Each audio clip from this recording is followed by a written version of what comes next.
What's up, Womack Nostalgia? Dave here with a review of Kiss of Life's Kiss Road Tour. I saw Kiss of Life in concert in Boston at the Orpheum Theater, and I had a great time. This was my first K-pop concert.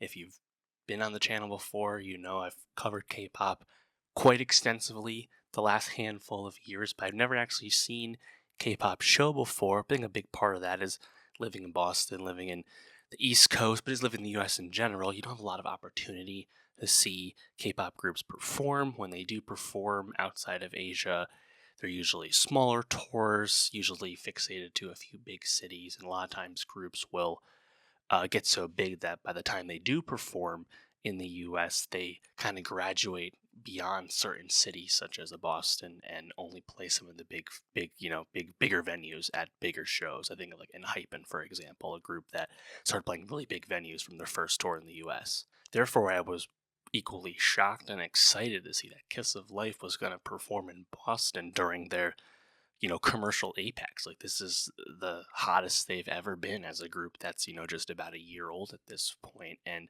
they're one of the stories of K-pop in 2024. And the fact that I got to see them just after the last album came out, it's really exciting. So a lot to get to with the show. I'll talk about all the songs they played, the general energy, the vibe, everything. But I have to start with just like how the show actually went, in the sense that unlike most concerts we're used to over here, there's no opener, and the show starts very promptly. This was a Door 7 Show 8 concert, and Kiss of Life was on stage at like 8:07. Like, they were incredibly prompt. You had to be on time. Also hilarious to me, but not unsurprising when you think about K-pop stands, the merch line for this concert in the lead up to the show starting.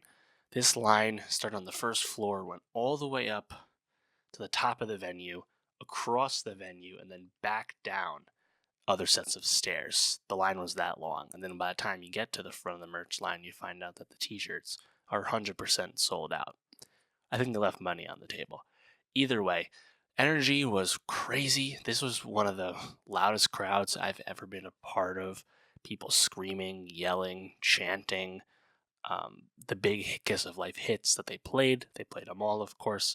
Those songs got ravenous responses, people yelling the words. Like, it was crazy to be a part of, for sure. The show was, 2 hours long, 8 to 10, but they only played, about 18 songs, basically almost all their songs that they have. They don't have too many more that they didn't play. Basically, they didn't play the solo songs. They didn't play Superpower, the Valorant, video game tie-in song, but they played basically everything else from all the releases to this point.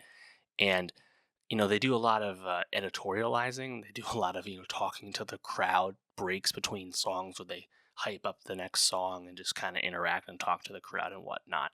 So I don't want to call it dragging out, because clearly the crowd is loving all that interaction, but it's just kind of different. It's not like a straight through type thing. I think a really cool choice that they made was they kick off the show doing Get Loud and Igloo back to back to start the show, and then they even talk about it afterwards that they're going super high energy to get people going.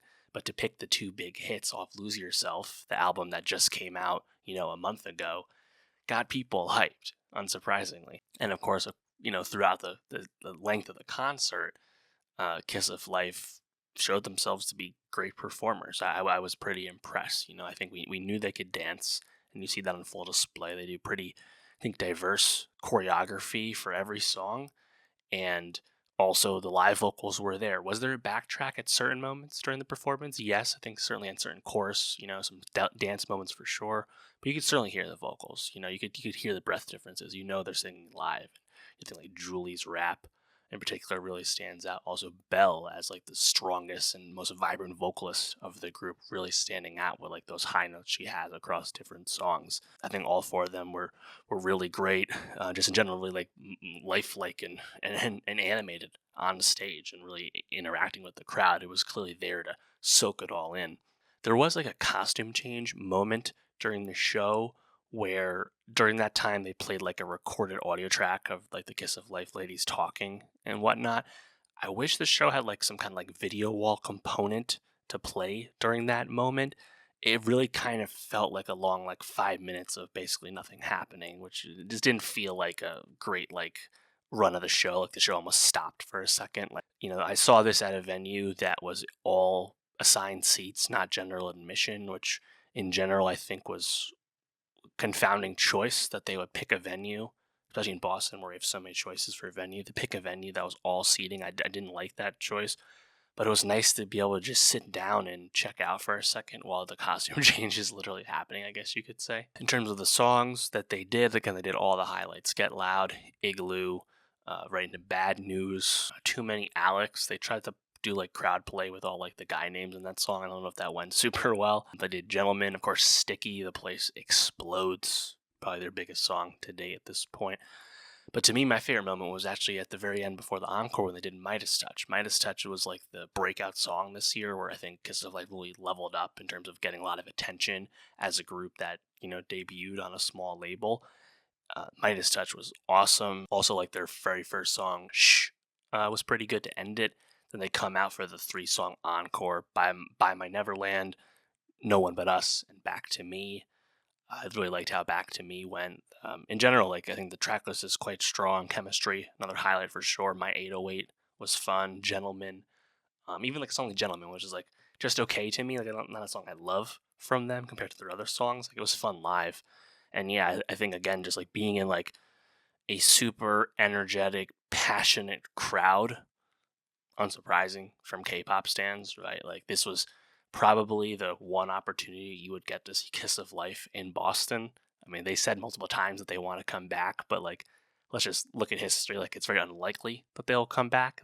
Sure, they'll come back to the United States again, but they probably won't come back to Boston again. They'll probably go back to New York City area in the future. So I think people in the area knew that this was like the one chance you could get to see them, but to be able to do that during the hype that Kiss of Life is currently having right now. Again, Igloo, one of the most viral K-pop songs we have right now, just really cool. I think some of the crowd work you could tell was pretty scripted in terms of what they were trying to like hit their bullet points, say what they wanted to say at certain times. But on the other hand, like Belle and Julie as like native English speakers, they were able to carry a lot of the conversation, and Julie certainly was able to ad lib and riff off of what was happening. So yeah, Kiss of Life, Kiss Road Tour.